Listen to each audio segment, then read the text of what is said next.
Bonjour ou bonsoir à tous, chers auditeurs et spectateurs, et bienvenue sur la chaîne du Vénérable Apprenti.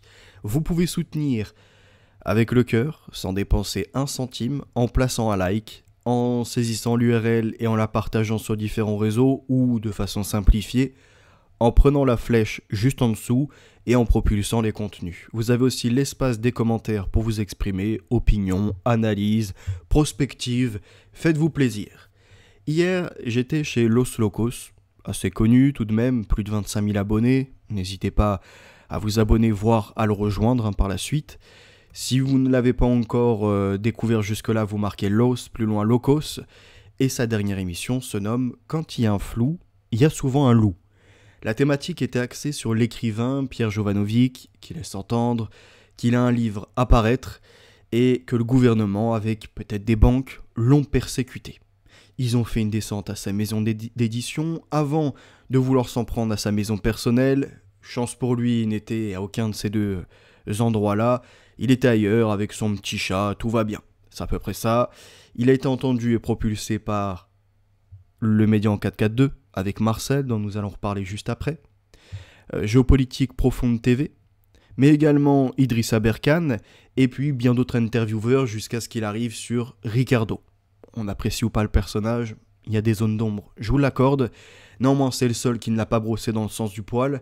Il a montré un peu de contradiction, voire soulevé quand même des interrogations, et ça n'a pas plu à Pierre Jovanovic, qui l'a clairement envoyé chier, en lui disant « Comment ça, tu mets ma parole en doute ?» Ils ne sont pas habitués à avoir un opposant, alors que pourtant ils se veulent les chantres de bien manier, on va dire, leur vocabulaire, pour dénoncer ce qui ne va pas dans la société.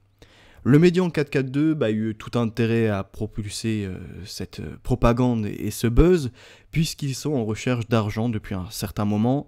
Ils ont récolté quasiment 100 000 euros sur 120 000 euros qui sont demandés. C'est un média avec plus de buzz que de journalisme, d'accord ? Ils font du relais, et pourquoi pas ils interviewent également des gens, mais sans jamais approfondir. On n'est pas sur l'enquête journalistique où je fais une interview, attention, s'il y a des choses mauvaises ou de l'ordre de la désinformation qui arrive sur le média, on fera des erratums, non. Rien de tout ça, on publie, ça fera du clic, rentrer de la monnaie et pourquoi pas des abonnés. Alors on remarquera qu'aux alentours du mois d'avril, même ce qui précède encore, on n'a aucune communication de Pierre Jovanovic, ni même de l'édition Le Jardin des Livres sur une quelconque descente. Il faudra attendre bien plus tard, le 14 mai, pour obtenir des photographies, notamment là d'une intervention du 23 mars 2025 à 1h12 du matin de la part d'un serrurier, puisque leur porte, en tout cas de la maison d'édition, aurait été fracturée par la police pour intervenir. Moi je vais vous dire ce que je pense réellement de la situation. Alors on a quand même des gens qui ne sont pas dupes, certains disent c'est l'étiquette du serrurier. En effet, c'est la procédure quand les portes ont été cassées, très bien. Bonjour, pourriez-vous m'expliquer la date du 23 mars sur l'étiquette apposée sur la porte? J'apprécierais beaucoup, cela m'intrigue fortement, puisque c'est quand même publié 2 mois après, même un peu plus quasiment. Nous avons attendu que l'enquête judiciaire soit ouverte pour communiquer. Déjà, première zone d'ombre assez comme ça inexplicable, c'est pourquoi ils attendent donc qu'une enquête judiciaire soit ouverte, et Pierre Jovanovic nous déclara bien plus tard qu'il va peut-être porter plainte contre X. C'est bizarre. Comment ça? Il y a une enquête judiciaire ouverte, mais il n'a pas encore plainté contre X, ça devrait intervenir plus tard. Donc là, rien que dans les éléments, ça ne tient pas. Ensuite, une descente à 1h du matin, si c'était pour l'arrêter, pareil, ça ne tient pas 5 minutes sur le papier, sauf si c'est du squatting. On va en parler juste après. Mais on remarquera les nouveaux médias, ceux que je dénonce depuis un bon moment maintenant, Planète 360, le média en 442, et puis encore des intervieweurs qu'on le retrouve sur Internet, ce ne sont pas des journalistes. Et pour autant, leur public, c'est les premiers à crier « BFM merde, CNews pour les fachos, et tel média encore de vendu, soit à Bolloré ou un autre groupe privé, ou même, on peut penser à l'époque, ce qui appartenait quelque part à Delphine Ernotte, au niveau de France Télévisions. Hein. Donc c'est facile de critiquer comme ça ces mouvements de propagande si c'est pour tomber sur le premier berger qui se présente et qui vient à vous berner. Ça fait longtemps que j'en parle. À l'époque, je vous mettais en relief Loup Divergent avec sa mascarade de Maximus Le Clément et de tous les autres qui sont comme ça dans ces microcosmes de la désinformation. Donc là, soi-disant, le GIPN débarque chez Pierre Jovanovic. Mais qu'est-ce qui se passe ce matin déjà? Alors regardez, eux, quand ils disent ce matin, on est au mois de mai. Donc ça laisse entendre que là, ça aurait été immédiat. Ce qui n'est pas du tout le cas. Ils reviennent après sur leur truc, correction, il y a plusieurs semaines. Sans mettre la date précise. Info. Donc là, ils avaient en fait publié sans vraiment chercher le fond du sujet. Coup monté, intimidation, simple contrôle. En fait, on peut mettre toutes les plus grandes théories, d'accord, et en aboutir peut-être à un simple contrôle ou, ce qui n'a pas été soulevé, et je vais le mettre tout à l'heure, qu'est-ce qui se cache derrière donc cette intervention, encore un auteur à faire taire, ou une véritable affaire qui se trame, on attend des réponses et vite, bien évidemment, Planète 360 ne sera jamais revenu par la suite sur ça. Nous voyons Marcel D qui est à l'origine du Médian 442, donc attention, c'est maintenant, je reçois Pierre Jovanovic. Ah, ça fait du clic, clic, clic. Les détails du raid, dégâts, preuves et l'incroyable mobilisation citoyenne grâce aux internautes et aux photos d'un voisin. Donc là, on est dans l'état de résistance, grosse affaire, tout est monté en épingle. Les motivations, un cabinet noir à l'Élysée, une tentative d'internement psychiatrique pour le discréditer. Le contexte, une vague de répression touchant d'autres voix critiques et des opposants internationaux. Pendant que Pierre Jovanovic reçoit le GIPN, Macron accueille Mohamed Al-Joulani, ex-leader d'Al-Qaïda, à l'Élysée. C'est vraiment, on prend des infos, on les mélange entre elles, on essaie de créer une certaine fenêtre de lecture. C'est-à-dire d'un côté l'extrême de Macron reçoit un ex-terroriste, Macron en même temps emploie les forces armées, les services de renseignement du pays pour s'attaquer à un petit libraire et un écrivain. C'est à peu près ça qu'on veut nous laisser entendre, mais qu'en est-il de la réalité? Ah, même Mac Borowski, lui aussi, tac tac, ça fait cliquer. L'État a tenté d'arrêter Pierre Jovanovic pour ce livre, La matinale GPTV. Quand il n'y a pas de sujet, il faut créer l'actualité, quelque part. Il faut mettre des sujets sur la table et pouvoir s'en saisir, les gonfler, commencer par une hypothèse, ensuite inviter celui qui s'en plaint d'être victime du système, et pourquoi pas faire une 3e, 4e émission. Hop, ça rentre beaucoup d'argent, et surtout, ça crée du mouvement. De la foule sur Internet, de gens assez crédules. Oh regarde, ah lui, c'est un vrai résistant. Ils ont carrément envoyé la police, ils veulent le faire interner de force. Bon, on a toutes les sauces. Et Pierre Jovanovic, en dehors de la maison d'édition tenue par une femme dont on pourrait peut-être parler après, il montre des photos, ça y est, les voisins étaient là, ils ont en effet pu photographier les policiers qui intervenaient ainsi qu'un camion de pompiers. Il me semble que l'on voit sur d'autres photos, alors je ne sais pas si elles sont là, mais j'ai pu les observer. Et on remarque quoi? Des policiers qui viennent, alors ça a les boubous derrière, on a une autre équipe certainement qui est à côté, qui doit être indépendante, mais on va dire on a une première équipe... déjà, caméra qui est enclenchée, on le remarque ici, tous casqués, protégés, gilets pare-balles. Bon, après ça c'est normal, c'est les interventions de terrain. Et on peut penser à quoi? Bingo, à ça. Swatting. Alors il y en a certains qui ne connaissent pas. Moi je l'ai vu par des gens sur les réseaux sociaux, ce qu'on appellerait des influenceurs. Ils avaient des fois dans leur communauté des gens qui achetaient des petits téléphones à 10 €, carte SIM prépayée, pouf, tu mets la puce dedans et tu fais du swatting. C'est-à-dire que tu dis que par exemple il y a une canalisation de gaz qui va péter à telle adresse, que la personne elle est peut-être même suicidaire. Les flics ils en savent rien, ils n'ont pas le temps de passer un appel, ou même déjà déclencher un appel ça pourrait être dangereux. Donc ils interviennent, ils essayent de sécuriser le périmètre et ils font une intervention assez musclée. En général ils toquent, s'il n'y a personne ils essayent de faire une entrée pour voir s'il y a un danger, soit d'attentat, soit de quelqu'un qui serait prêt à tuer une femme, ou on peut imaginer bien des choses. C'est donc du swatting, c'est un canular téléphonique, car ce type de système vient en général des États-Unis, puisque carrément l'idée c'était en direct que les influenceurs, pendant qu'ils continuent à jouer ou à parler avec leurs interlocuteurs, oh, intervention sur le sol et tout. Et que la personne, le SWAT a défoncé sa porte, rentre, la met à genoux et que les auteurs en rigolent à l'autre bout de l'écran. Bon. Pour Pierre Jovanovic, plusieurs possibilités. Soit, en effet, cette intervention n'est pas de sa volonté, il l'a subie, parce que quelqu'un s'est amusé à faire squatter tout simplement l'immeuble où il était. C'est d'ailleurs pour ça que on comprend mieux quand il dit qu'il y a des voisins qui se sont fait fracturer aussi leur... je crois que c'est leur porte de cave ou un truc comme ça. C'est-à-dire qu'ils sont descendus en bas.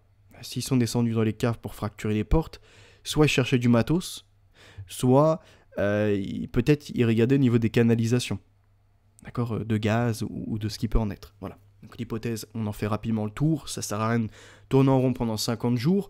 Ce que je trouve quand même dommage, c'est que Nicolas Bouvier, qui est excellent, tombe dans ce type de démarche. Lorsque la vérité n'est pas libre, la liberté n'est pas vraie. Jacques Prévert, il y a 10 ans, des caricaturistes se faisaient massacrer dans un journal satirique.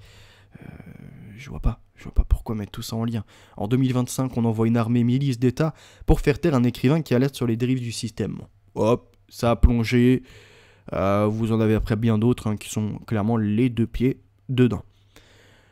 Donc là, une photo, c'est censé être une preuve irréfutable. On s'aperçoit en fait quand on remonte, hop là, que déjà c'était il y a quelques mois. D'accord, donc ça a même été soulevé, Los Locos l'a dit, par Panamza. Apparemment il y a ODDR. Bon après c'est pareil, lui il récupère aussi ce qu'il y a sur internet. Et le fameux livre 2008 qui devait paraître au mois de mai, faut le savoir.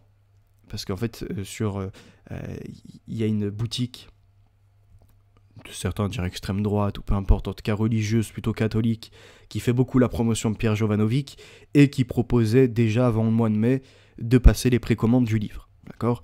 Donc là, il semblerait qu'il soit sorti ou qu'il sorte là très très prochainement. Et le coût de communication est comparable à ce que Xavier Poussard a fait. Si vous avez suivi, Xavier Poussard, il nous a sorti un livre sur Brigitte Macron. Comment devenir Brigitte ou un truc comme ça. Et comme par hasard, ça se vend bien, mais pas assez, pas comme il l'espérait. Donc il faut censurer le livre pendant, je sais pas, 10 heures ou 12 heures, et laisser entendre que c'est le gouvernement qui a saisi la plateforme Amazon pour éviter que le livre soit publié.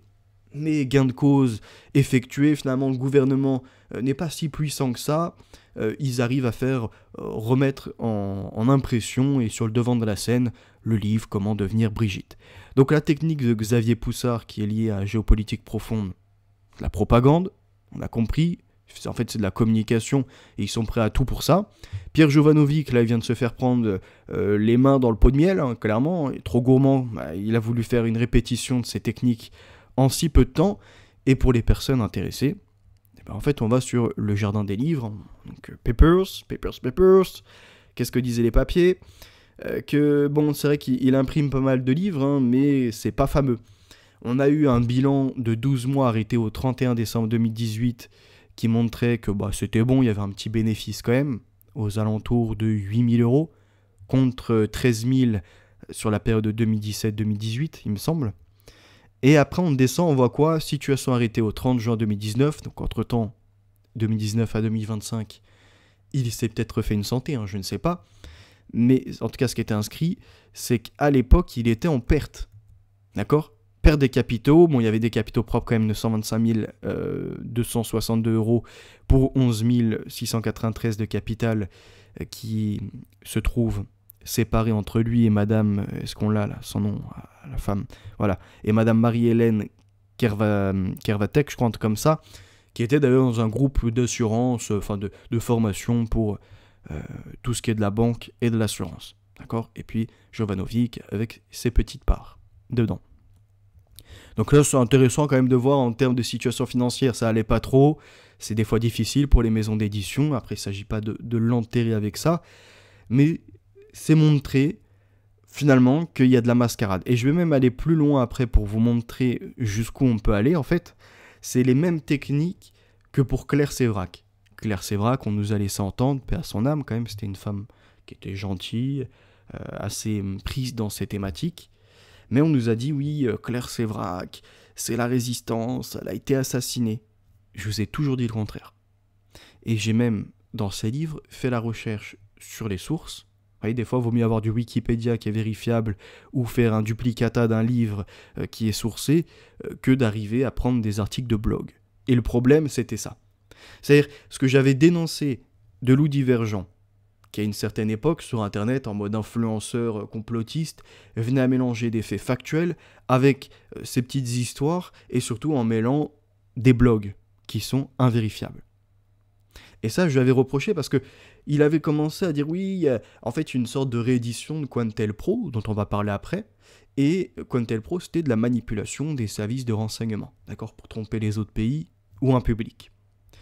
Et il était laissé entendre qu'il y avait un Quantel-Pro utilisé de façon plus récente avec les blogs, et que certains étaient certainement animés par des agents de déstabilisation, ou bien sur des thématiques précises, ils veulent créer un discrédit. Comme ça, on ne peut plus en parler de façon efficace, et c'est directement le drapeau complotiste qui sort, ou des fausses informations qui dérèglent tout. Aucun débat n'est possible. Dès lors que, en fondateur, tu prends des mauvaises données. Le résultat, ça sera l'effondrement de l'édifice. Ça sera finalement l'effacement de tes arguments. Parce que par la stratégie de Schopenhauer ou autre, ils pourront sélectionner que la partie fausse et la grossir. D'accord ? Et tout ça est désiré. Et en plus, ça fait des effets répétiteurs. Il n'y a plus vraiment de pensée de plusieurs visions d'un même sujet. Non. Tout le monde est pris dans le même couloir. C'est la vache qui, comme ça, elle est bloquée dedans. Elle a du mal à en ressortir, elle est bloquée. Mais les gens, c'est pareil. On les a mis dans des couloirs. C'est pas les couloirs de la mort, mais c'est les couloirs de l'enfermement en capacité intellectuelle. Et donc, ils se retrouvent seulement à répéter, avaler, revomir, tels des abeilles qui voudraient produire du miel. D'accord ?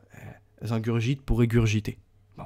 Des fois, ça peut produire quelque chose de bien collectif, mais là, non. Malheureusement, c'est du vomi pour du vomi. Donc, regardez les choses. Loup Divergent, c'était ça. Je l'ai dénoncé, comme par hasard, les gens qui avaient 30 ans, 40 ans, 50 ans à l'époque ou plus me disaient « t'es un genou, t'as rien compris ». Des années après, heureusement, il y en a qui sont sortis, ils ont compris le business model. Il fallait des rendez-vous, faire du show, et peu importe, désinformer sur les enlèvements d'enfants n'était pas un problème. Ajouter de la démonologie au Covid en parlant d'e-voc, d'e-book, et tout ça, ce n'était pas un problème. Mettre la folie des gens en leur laissant entendre, comme un autre déjanté d'Internet, que vous pouvez être piraté à distance, vous n'avez plus votre libre arbitre, bref. Ça c'est pareil, l'effondrement tant vendu, l'effondrement économique, puis après l'effondrement également énergétique. Alors, l'hécatombe également des vaccins. Hein, ces gens-là, ils ne rendent jamais des comptes sur toute la folie qu'ils ont propagée. Autant tu peux faire des erreurs, mais fais des erratums. Reviens et corrige-toi, mais à culpa minimum. Non, eux, ils ont alimenté cet effet néfaste de « on va avoir des hécatombes ». Genre, les gens vaccinés vont tomber à côté de nous dans la rue. C'était ça, hein, leur discours. L'économie, là, il reste 2 mois. Ça va s'effondrer. C'est des gens capables de toujours mettre une date pour annoncer une catastrophe. Tu leur demandes leurs sources, il n'y a plus rien. Et c'est comme ça que je me suis retrouvé en conflit avec bon nombre. On peut même se rappeler également du franc-maçon qui était rentré en politique, puis parti en Bulgarie. Vous savez très bien, Pérou, hein, je l'avais pris la main dans le sac, il était venu se justifier. Comment il s'appelle ? Maximus Le Clément, j'avais détecté qu'il ne lisait pas les livres, c'était une fraude le personnage, au point où c'est passé de « je présente des livres » à « je commente l'actualité ». Comme ça, on ne peut pas me reprocher de présenter des choses que je ne comprends pas ou que je n'ai pas consultées, hein, c'est à peu près ça. Donc je l'ai pris la main dans le sac aussi, hein. J'ai quand même fait pas mal d'efforts. Hein. Comment il s'appelle l'autre là, celui de Dealer to Paris, que j'ai énormément dénoncé il y a déjà maintenant peut-être 3, 4, 5 ans même limite de ça. C'était aux alentours de 2020-2021. Gérard Fauré, je lis son livre, je vois que le mec il est capable de dire qu'il ouvrait des bébés pour faire passer sa drogue, qu'il se servait de mères désespérées pour qu'elles acheminent tout ça avec le bébé recousu. Non mais des horreurs. Et lui, on le met en défenseur de la cause des gamins. Le même qui, en plus, après, peut, comme ça, t'inventer bien des histoires. Et tous les faits, soi-disant, où il a dénoncé la pédocriminalité, c'était déjà dans les médias. Il a sorti aucune nouvelle affaire. Ça, faut le comprendre.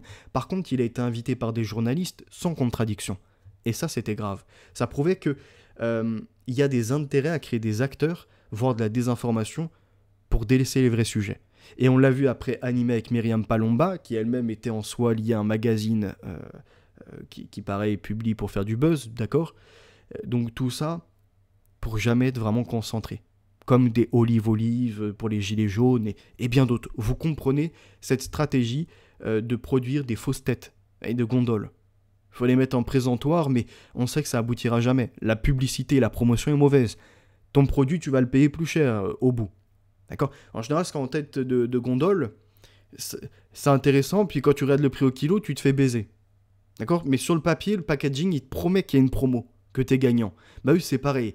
Ils te promettent que par leur discours, leurs médias, leur émission, tu auras de l'information sans devoir chercher un peu partout par toi-même. Ils concentrent. Ouais, ils ont fait le nécessaire pour vous. Ils vous mâchent et ils crachent. Allez, avalez. C'est comme des petits oisillons. Allez, prenez, vous grandirez par la suite. Pas du tout. Ils vous empoisonnent. Ils vous en mettent dedans un peu de faux, un peu d'histoire personnelle. Après, c'est pour lier d'un côté des dépressifs. Et donc, femmes ou autres amis sont liés à d'autres entreprises qui vont te vendre le remède, la médecine alternative, la connexion aux énergies. Tout ça, je l'ai dénoncé. D'accord ?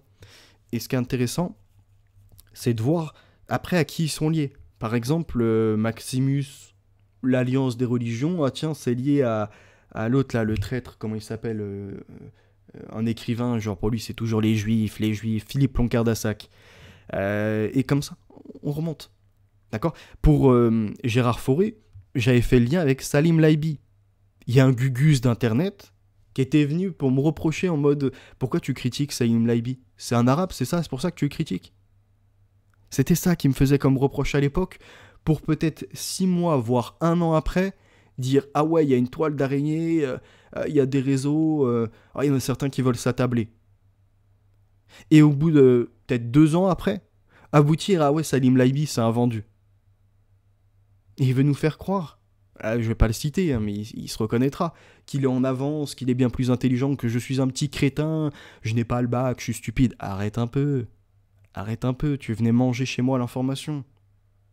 Au point même où, des années après, tu te rends compte que j'étais déjà avant toi et avant même un Z et avant bien d'autres, en train de dénoncer ça. Que ce soit par, Gérard Fauré, par, en soit Lou Divergent, l'autre le Pérou, les pom-pom girls, etc. Et je peux poursuivre comme ça. Je vous propose, pour les intéressés, vous marquez Odyssée. Ensuite, vous cliquez sur Odyssée. Vous arrivez, vous marquez Phénotix Évolution. Vous tombez sur ma chaîne, qui se nomme en soi Phénotix Évolution, mais Vérité à venir aussi. Vous marquez dans la barre de recherche Histoire ou une histoire. D'accord ? Il y a 3 docs sur ça. Une histoire va des histoires. 1, 2, 3. Le dernier, je vous montre comment certains médias se sont amusés des théories du complot, des fantômes et de bien de choses pour véhiculer du faux et surtout essayer de voir qui est derrière. Le 4e épisode devrait arriver d'ici quelques semaines, quelques mois et on s'intéressera à égalité-réconciliation, des grosses têtes comme Alain Soral, etc. Mais je dois bosser mon truc à fond pour pas me taper un procès parce qu'ils sont très très procéduriers. Donc toute l'info, il faut vraiment que je puisse vous mettre toutes les sources possibles. D'accord ? Une histoire va des histoires 2, je vous ai parlé de Uri Geller, arnaque, ses magiciens, etc. Des Maskelyne, où on remontait aux francs-maçons. D'accord ? Jusqu'à donc ce Uri Geller qui était lié après donc à Israël, également à Benjamin Netanyahou, par les Lubavitch. Ça, c'est dedans. Vous découvrirez également l'autre là qui se faisait appeler le comte de... un conte comme ça qui aurait vécu des milliers d'années et qui était présenté par l'INA. En fait, même l'INA, dans certains documentaires qui relayaient et qui passaient à la télé, il faut savoir qu'il nous présentait des spécialistes... comment on appelle ça ? Vous savez, des gens qui sont là pour vérifier si la barre n'a pas été tordue en avance, si l'enveloppe n'a pas été ouverte. Des huissiers, voilà. Il y avait des huissiers. On nous promettait à la télé que tout était vérifié. Des années après, c'était une mascarade. Et là, dans le premier épisode, en fait, j'étais tombé sur donc Hartford Van Dyke qui avait écrit Armes silencieuses pour guerre tranquille. D'accord ? Et ce personnage, on s'est aperçu que finalement, il détournait de l'argent et que son document officiel ne venait pas du tout d'une imprimante International Business Machine, mais c'était une pure invention. Néanmoins, il valait le détour, le doc, vraiment. Il était quand même intéressant. Et celui-ci a été repris par la suite par William Cooper, et qui s'est fait passer pour un héros, contact de services de renseignement privés, avec des documents déclassifiés, mais que personne ne pouvait avoir accès sauf lui. Il est également persécuté par des membres du gouvernement qui voulaient tout simplement faire des attentats sur lui. Et en fait, tout ça, c'était de l'invention, d'accord ? Ça lui permettait de faire des conférences, de vendre des livres, et un jour, eh bien, il s'est, comme ça, retrouvé à devoir s'expliquer, je sais plus, pour des violences avec des voisins ou un truc comme ça, il sort le fusil. Le shérif qui intervient, il lui tire dessus. Genre, William Cooper prend dans le viseur le shérif, tire, et finalement, je sais plus s'il se fait abattre ou arrêter, mais je crois qu'il se fait abattre, il me semble, et on va dire, ouais, en fait, il s'est fait assassiner parce qu'il en savait trop. Tout ça mène après à... Donc, lui, William Cooper, il récupère le document dont je vous ai parlé, Armes silencieuses pour guerre tranquille, mais il y ajoute des extraterrestres dedans. Et les extraterrestres qu'il ajoute dedans, en fait, vont se retrouver également dans l'idée, je crois que c'était du rapport Iron Mountain, là, de tête en repassant. Et, oh, tiens, Serge Monast va rééditer ça sous le code Bluebeam, le projet Bluebeam. Et Serge Monast, il est élève et il est lié à qui ? À William Guicard, d'accord ? William Guicard. Je vous ai mis également les maisons d'édition, dont un qui était assez suspect, sur les livres jaunes, etc. Bref, et surtout pour amener après aux théories type Alien, et on retrouvait même Gurf lié après à des Huxley et tout. Donc en fait, des têtes de l'ésotérisme, c'est leur projet. Et qui interviewait ce Serge Monast dans Expérimental Ésotérique, donc qui était une émission vraiment de l'époque, vendue en cassette et diffusée, je crois, sur certains sites. C'est Richard Glenn. Et Richard Glenn, il est également lié à quelqu'un de l'ordre du Temple solaire, voire même, je crois qu'il a refondé une sorte de secte comme ça, et surtout, il a été condamné, d'accord, et il a assumé pour des faits de pédocriminalité. Aujourd'hui, il se retrouve sur Internet même à parler de sorte de synchronicité, à embrigader les gens dans des... comment on appelle ça ? L'idée, les médias, ils vous parlent. Genre, vous êtes mis dans une simulation. Tout se passe par rapport à votre volonté et tout. Tout s'organise par rapport à votre nombril. C'est à peu près ça. Donc la persuasion par son propre conditionnement, je vous mets des exemples. Et, alors attendez, Richard Glenn, il y a autre chose par rapport à lui, c'est qu'il va être lié à Roche Soccer. Ils vont comme ça faire, je vous l'ai mis quelque part, il me semble. J'ai dû le mettre, de toute façon, vous regarderez la vidéo, vous verrez. Il est lié à Roche Soccer, et j'ai même pas, pour vous dire, poursuivi les recherches parce que je pouvais. Roche Soccer et la table des 700, par exemple, et encore d'autres agents comme ça qui sont sur Internet. Bref, il y en a certains, c'est des petits acteurs, mais ils se prennent pour les grands. William Guicard, donc après également, dans les idées de révolte, de dénoncer le système, on avait Jean-Paul Réguimbal, le père Réguimbal qui monte une école sociale populaire au Canada, il me semble, et là on atterrit à la NFCL de William Guicard, d'accord ? Et en reprenant leurs documents, en fait, ils avaient des brochures, ils faisaient des conférences un peu partout au niveau de l'Amérique. Et il faut savoir que dedans, en référence, alors, j'ai passé des dizaines et des dizaines d'heures à regarder tout ça, à recouper des noms et tout, ils faisaient la promotion, notamment dans une lettre que je vous reporte ici, de J. Edgar Hoover. Qui est J. Edgar Hoover ? C'est à l'époque le dirigeant du FBI. C'est même lui qui va, je crois, être à la tête de cette révolution-là. Et il était au projet du Comtel Pro. Vous allez comprendre tout ça. Je vous ai repris un article qui parle de William Guicard. Après la guerre, Kerr organisa et présida la Fédération nationale des laïcs chrétiens. Ce que l'on retrouve donc sous le sigle NFCL, d'accord, pour la Fédération nationale des laïcs chrétiens. qui est une organisation strictement apolitique et non confessionnelle, destinée à unir les efforts de tous les chrétiens sincères contre les hommes qui dirigent secrètement le mouvement révolutionnaire mondial et à convertir les gens qui ont été trompés en croyant au matérialisme athée. En pratique, la NFCL agissait à titre de maison d'édition, de bureau de conférenciers et de groupe de pression, organisant des tournées de conférences à travers le pays pour avertir les Canadiens contre les complots communistes ignobles tels que la fluoration de l'eau, que Kerr appelait le poison du diable. Et en fait, je vous ai dit, dans son livre que j'ai lu, sur justement le fluor, il y a des documents officiels intéressants de l'OMS, mais il y a d'autres choses comme le nom qu'il donne, je crois en grec, du poison du diable n'existe pas. Genre l'idée de ce souffle comme ça de... Comment il appelait le souffle de... Je sais plus, c'est de mercure, un truc comme ça n'existe pas. La NFCL a publié une variété d'ouvrages conspirationnistes et d'extrême droite, y compris les bulletins d'information News Behind the News, édités par Kerr, que l'historien journaliste Pierre Berton a dénoncé dans le Toronto Star comme une petite feuille de haine. Et ils ont même publié, en sachant que c'était un faux, bah voilà, c'est juste en dessous, les protocoles des sages de Sion. Voyez, alors que la démystification a largement été médiatisée en 1921, mais il faut savoir aussi que derrière ça, on a eu un autre écrivain en France, je confonds toujours, c'est pas Berkoff, c'est l'autre, Pierre-André Taguieff, qui nous disait que c'était un faux et qu'il fallait croire en l'autre version, comme quoi c'était pas le complot du coup des sionistes, mais c'était le complot des Russes pour faire croire, bref, on est toujours dans l'histoire de l'histoire, sans vraiment avoir de preuves efficaces. Tout ça par une Madame K, il me semble, un truc comme ça sur Paris, enfin bon, passons ces détails. Et je repère quoi ? Je vois que derrière, il y a des livres qui sont publiés, dont un auteur en tout cas, et je possède un de ses ouvrages, c'est Eustace Mullins, et que celui-ci, pareil, a écrit des choses qui sont fausses. Il faudrait que je prenne du temps pour vous montrer et retrouver mes sources sur ce que je dis, quant aux faussetés des sources sur certains passages du livre de Claire Sévrac, La guerre secrète contre les peuples, comme pour Eustace Mullins avec, je crois que c'est meurtre par injection, un truc comme ça, que l'on retrouve donc à Contre-culture pour Sévrac, comme Eustace Mullins. William Gicker peut-être, j'avoue j'ai pas fait la recherche pour les autres, et comme ça en fait il s'alimente entre maisons d'édition. Après Frank Britton et le père de Nifae, j'avoue j'ai pas eu le temps pour ça. Il espérait que ces ouvrages constitueraient la base de bibliothèques en réseau dans tout le pays.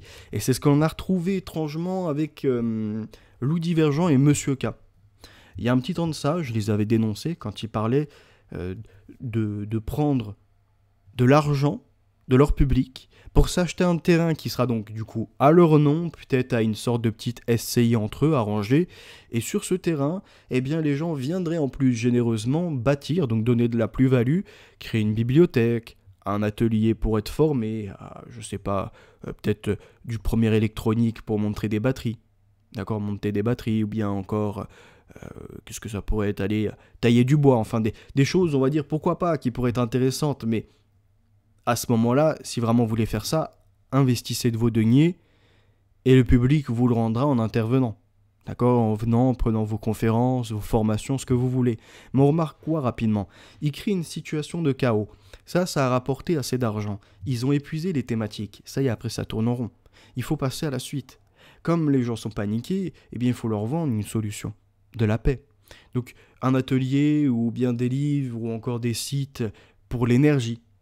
En achetant des petites pierres qui valent rien sur AliExpress ou autre et en disant qu'elles sont remplies d'énergie. Pour les autres, ça va être ni plus ni moins comme ça de faire des rencontres. Ils savent qu'ils vont prendre des petits billets à côté. Oh tiens, il est gentil, oh putain, avec le petit chien là, il est mignon, allez tiens un billet.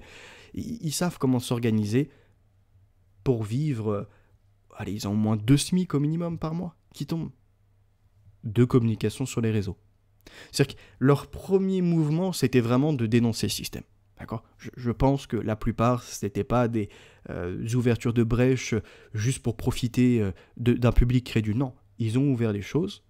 Et petit à petit, ils ont vu que c'était bankable, qu'au fond, que tu dises la vérité ou que tu fasses du mensonge, quoi qu'il en soit, tu ne changeras jamais le monde. Donc à ce moment-là, autant en faire un business. Et voilà comment ils se mettent dans ces milieux, quelque part, assez sectaires.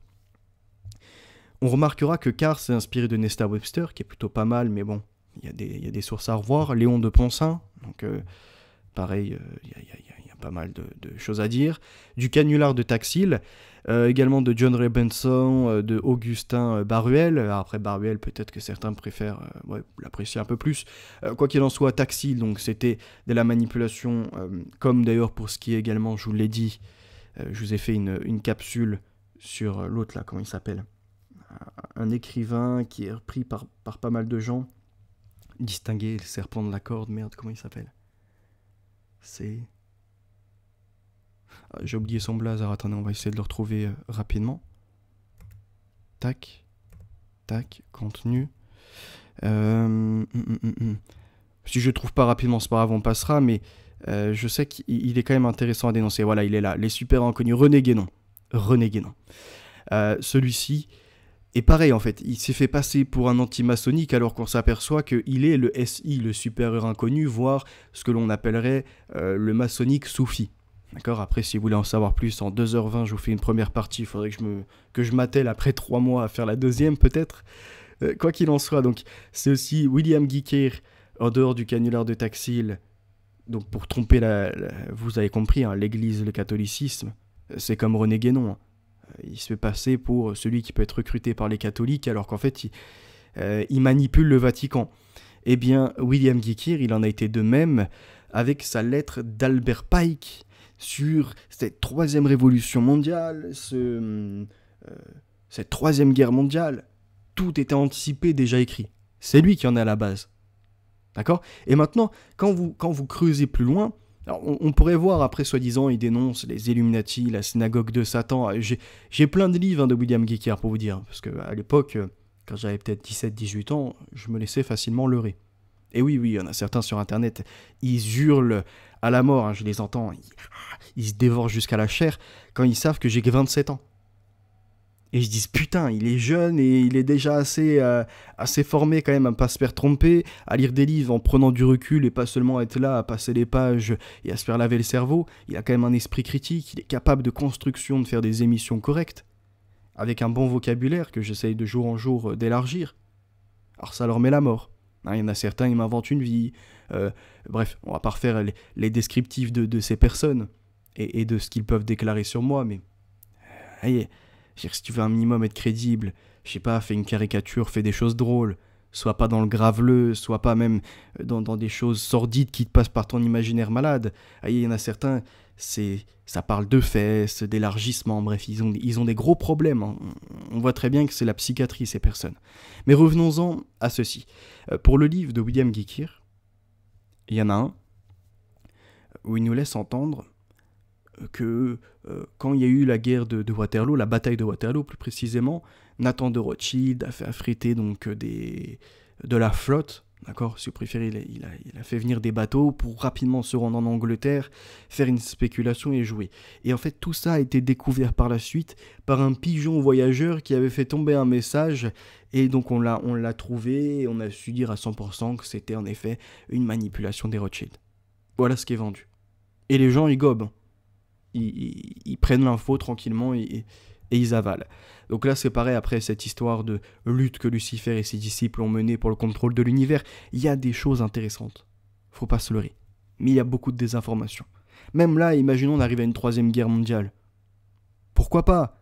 Mais ça veut pas dire que c'était écrit il y a peut-être 100, 200 ans. Ils ne pouvaient pas savoir comme ça, c'est pas possible.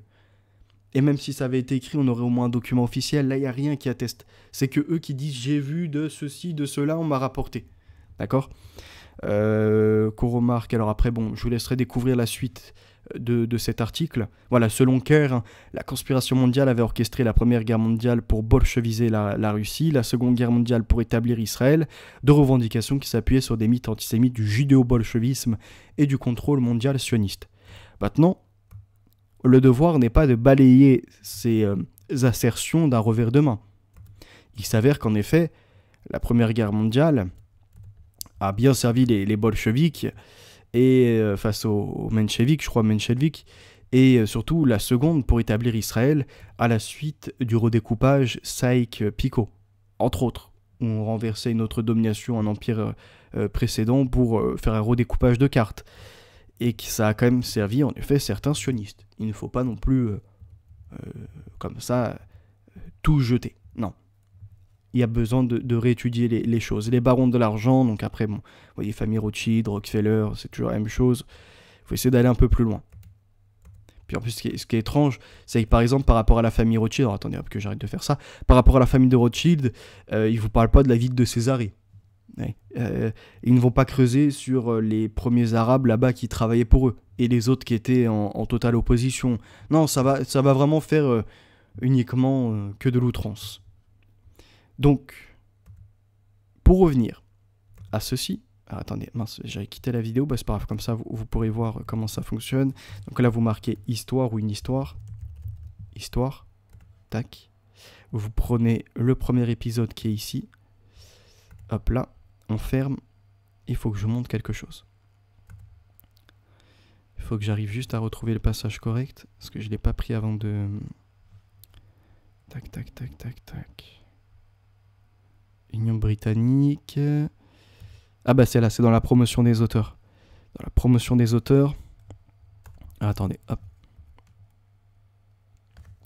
Bon, sinon, vous irez le voir. Alors attendez, New Behind the News, ok, l'organisation, donc c'est ce qu'on disait tout à l'heure. William Geiker. Donc là, vous avez différents auteurs qu'il publie et auxquels des fois il laisse la voix également aux conférences.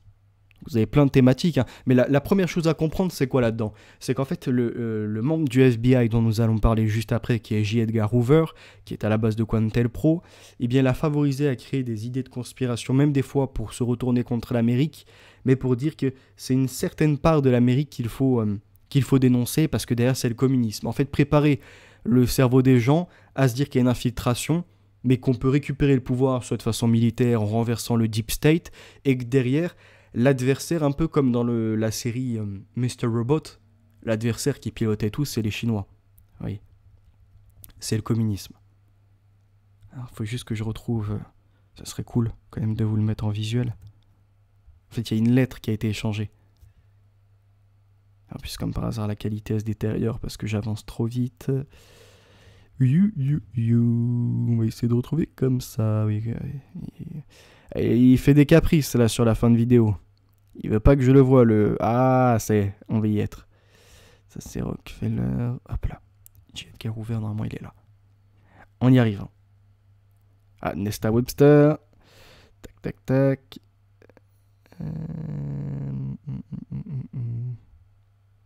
Ah, il est là. Normalement. Il est là. Impeccable. Je l'ai retrouvé, hein, mais c'est galère des fois. Surtout que ça charge un peu plus lentement sur Odyssey. Mais voilà, John Edgar Hoover était donc le premier directeur du Federal Bureau of Investigation, qui est le FBI de 1935 jusqu'à sa mort, soit pendant 37 ans. Donc on n'est pas sur n'importe quelle personne. Il a servi sous 8 présidents, de Calvin Coolidge à Richard Nixon. D'accord ? Et ce qui est intéressant, c'est là. Ici, il répond à une lettre. Votre lettre du 12 mai 1958 a été reçue et l'intérêt qui vous a poussé à communiquer avec moi est certainement apprécié. C'était effectivement très gentil de votre part de commenter ce livre. Donc là, c'est... comment il s'appelle Cooper Non, William Geiker, je crois, qui répond à Edgar Hoover, il me semble. Faudrait revoir cette partie-là, je vous avoue, je l'ai plus en tête, et comme ça charge lentement, un peu la flemme voilà, de continuer. Donc 1971, scandale du COINTELPRO, on comprend maintenant que Cooper, qui a en sous-pilote Serge Monast, avec d'autres communications, mais qui vont en fait influencer les Européens, et entre autres par Claire Sévrac et compagnie, ces mouvements de résistance, on a même vu soi-disant Eustace Mullins, repris par, en droit d'auteur, Contre-Culture. Donc on retrouve Sora, l'égalité, réconciliation, vous comprenez que si je dois remonter, ça va loin, et qu'à la base même de ces idées de révélation ou autre, eh bien on a John Edgar Hoover, et à quoi travaillait-il, entre autres quand il était au FBI, eh bien à créer des mouvements de désinformation pour faire éclater les résistances. Par exemple, dans la nuit du 8 mars 1971, un groupe de citoyens dérobe des documents du FBI. Éclate alors le scandale du COINTELPRO, un programme secret de destruction de toute dissidence, lancé dès 1956 par John Edgar Hoover. Après les Rouges, il s'acharne sur les militants afro-américains, assassinats, pression, diffamation, tous les coups seront permis. Il est demandé d'envoyer une lettre signée d'une personne fictive à des chroniqueurs mondains d'Hollywood, révélant l'état critique de Jean Seberg, l'actrice blanche connue par... ça continue. Bon. La tragédie de Jean Seberg. Cette directive, datée du 6 mai 1970, est signée par John Edgar Hoover, le directeur du FBI. L'ordre est rapidement mis à exécution. Le 19 mai, Joyce Haber publie un article dans le Los Angeles Times affirmant qu'une star internationale attendait un enfant dont on dit que le papa était une panthère noire de premier plan. Des précisions désignent l'actrice emblématique de la nouvelle vague devenue très populaire avec À bout de souffle de Godard. Là, c'est ce qu'on retrouve, afin de compromettre et de ternir son image publique. Donc, Seberg est enceinte de 4 mois et il faut que ce soit du coup un membre du parti des Panthères Noires. Sa grossesse actuelle, donc voilà, directive envoyée. Après, bon, il y a la suite, je vous avoue, j'ai pas forcément la suite du document, mais je vous inviterai à aller voir, entre autres, vous renseigner sur le Quentel-Pro de l'époque, qui a pris fin dans les années 60-70 par là, il me semble. Et ce qui se passe actuellement par les phénomènes des faux influenceurs qui eux-mêmes en fait sont pilotés des fois sans même le comprendre ou sans le savoir par les blogs ou encore les gens qui leur envoient des mails pour les orienter et tout ce qui est des phénomènes et également du retweet et compagnie. Et que certains acteurs dont Idriss Aberkan, Soral et quelques autres pour l'instant qui ne vont pas encore être cités sont à la base ils sont au courant de ce qui se passe, mais ils doivent mettre dans le flou ceux qui sont en dessous. D'accord ? En leur proposant des publications, des relais et compagnie. Ce qu'ils faisaient très bien d'ailleurs avec leur blog, en reprenant les documents, en donnant de la visibilité. Voilà. En 45 minutes, j'espère avoir été clair. Pour l'affaire de Pierre Jovanovic, vous avez compris, soi-disant perquisitionné pour l'emmener en psychiatrie, puis finalement, oh non, il n'y a plus de procédure. On n'a pas non plus, si vraiment il était menaçant, il aurait dû être auditionné en GAV, donc nous n'avons pas ça. Si jamais ils voulaient s'en prendre, je sais pas, à ces machines ou autres, parce qu'il y y aurait une saisie, je pense. Je vois pas pourquoi ils rentreraient dans les locaux juste pour défoncer une porte et dire il fait beau, ok, c'est bien. Il y a de la lumière qui était allumée, on pensait que non, enfin, ça tient pas la route. Et donc, c'est vraiment un coup de com' pour son prochain livre. On a vu ses finances, elles sont pas forcément au top. Peut-être que depuis 2019, ça s'est remis, mais bon, ça semble être compliqué pour bon nombre. Et il a eu besoin de son coup de buzz, accompagné d'Idriss Aberkan, de Toxin, comment il s'appelle encore, le Médian 442, et tout ce qu'on a vu. D'accord ? Et c'est pour ça que d'ailleurs, il dit, selon moi, Macron et son cabinet à l'Élysée sont aujourd'hui très en colère et ont peur du livre. Ouais, mais c'est pas une affirmation, c'est selon lui. Ouais.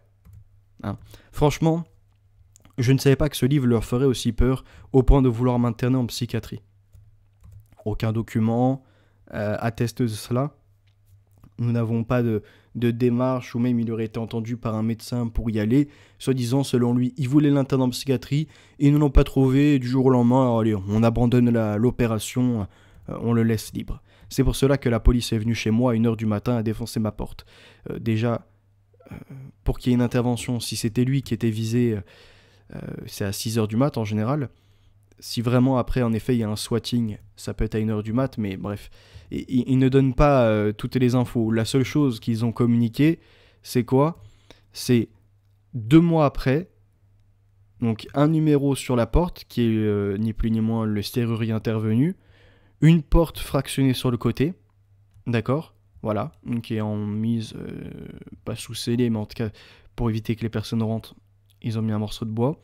Et surtout, dire qu'il y a eu une intervention, donc se faire fonctionner les assurances. Et voilà.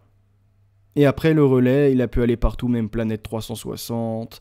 Il est persécuté. Ils ont voulu me mettre en psychiatrie. Et même en plus, ils le censurent sur YouTube. Bref. Vous avez compris, en 45 minutes, on a fait le tour. Je voulais vraiment pas tourner en rond. Chez Los Locos, ils ont déjà bien parlé de l'histoire. Alors après, il nous dit qu'il n'a jamais été d'extrême droite, bref, qu'il dénonce les Israéliens. C'est peut-être pour ça d'ailleurs que Macron, parce qu'en fait, vous allez sur sa page, alors hop, ici, Twitter, il fait que ça. Sur des mouvements de propagande palestiniens Hamas, ça n'a aucun souci à passer sur son compte et anti-israélien jusqu'au bout. Bon, après, c'est sa liberté, hein, tout à chacun peut faire ce qu'il veut. Mais on voit qu'il essaye surtout de se faire une sorte d'image de résistant contre Israël, contre le sionisme. Comme ça lui donne un certain crédit, il vend ses livres. Ne vous laissez pas leurrer. Voilà. Une démocratie soi-disant à géométrie variable, Pierre Jovanovic. Pour lui, cette affaire illustre le recul préoccupant des libertés fondamentales en France et plus largement en Europe. Cette affaire illustre comment la démocratie en Europe, mais plus particulièrement en France, se vide progressivement de sa substance. Par contre, le problème de ça, c'est quoi ? C'est qu'à force de jouer à ces désinformations, quand il va vraiment y avoir ce moment où ils vont vouloir censurer, il n'y aura plus personne pour réagir. Les gens diront « Ah ça y est, on s'est fait duper une fois, on va pas retomber dans ces mauvais travers. » Mais il faut voir la réalité, c'est qu'il y a des Haute-Favre et compagnie, Aude What the Fake, qui taffent dans leur fact-checking entre guillemets à essayer d'attaquer des librairies pour faire interdire l'édition de certains livres. Donc même si je n'apprécie pas forcément le personnage et que des fois il peut nous dire des âneries, nous écrire des choses sur les anges dont il n'a point connaissance et le public est sublimé, pourquoi pas ? À la rigueur, ça reste une maison d'édition et il aura toujours cette force, on ne sait pas, de faire diffuser ne serait-ce que 5 ou 6 informations correctes. Le problème, c'est qu'il faut avoir un sacré esprit critique pour pouvoir lire ces livres. Et même l'écouter, entre autres. Et ça veut dire que vous remarquerez, derrière ceci, Marcel D n'est plus à prendre au sérieux. Le média en 4-4-2 pareil, parce qu'ils font aucune enquête. Vraiment aucune. Ils donnent directement, tu dis il se passe ça, on relaie et on n'a aucune investigation possible, donc ils sont assez dangereux. Et pareil, tout ce qui est Toxin, TV Liberté, bon, ça c'est découvert depuis des années maintenant. Planète 360, il y a qui d'autre ? Donc vous voyez, un Toxin, c'est comme ça, il l'avait relayé. Ce sont des dispositifs pour aller chercher un dealer de drogue ou un grand délinquant. Au vu de la personne, je ne sais pas est-ce que ce déploiement était nécessaire. Je ne pense pas, excusez-moi, que ce déploiement était nécessaire. Et j'avais vu d'autres personnes. Bah, c'est Idrissa Berkane, entre autres. Hein. Il lui a donné beaucoup de force. Et on retrouve avec qui ? Ah oui, avec Broussa. Bon, ça y est, je crois que nous avons compris les imposteurs qui s'en mettent plein les poches. Merci pour votre écoute. Vous pouvez être même en désaccord avec ce que j'ai dit, hein, c'est possible aussi. Quoi qu'il en soit, on diffuse nos idées. Et pour moi, ces gens-là sont, on va dire, dans le sous-programme Quantel Pro, d'accord, qui aurait pris ni plus ni moins pour discréditer. Merci, à très bientôt. La vérité est notre avenir, les valeurs sont ancrées et la victoire nous est assurée. N'oubliez pas de rester en vie d'amour. Alléluia.